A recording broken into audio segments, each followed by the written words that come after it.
Welcome to Daily Tax Minute. This is Tony Novak with tips on saving taxes and staying out of tax trouble. Today's topic is paper trail. Now, there was a time in the past when documentation of accounting and tax transactions was actually done on paper. It was the only choice. There wasn't any other alternative, but that's no longer the case. I had a story this afternoon, spoke with a woman who had been frantically for some time taking up her entire dining room, making photocopies of scraps of paper receipts to, she thought, answer an IRS audit inquiry. And I pointed out to her that no one at the IRS is going to look at those papers that she's putting together. That's not how an audit works now.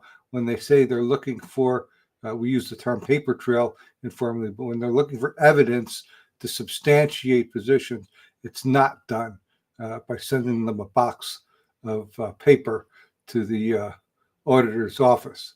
That just won't work. It won't be looked at. I had a case a few years ago where it was a celebrity actually insisted on putting together documentation. I think it was several cartons of receipts. And frankly, she was just being stubborn. She was advised not to do it before I got involved, but expected the IRS to look at it. Now, that case might have been headed to tax court, and tax court may have taken a different view, more accommodating view from a legal perspective. But I'm talking about from a practical perspective. That's not how we resolve tax issues now with piles and piles of paper.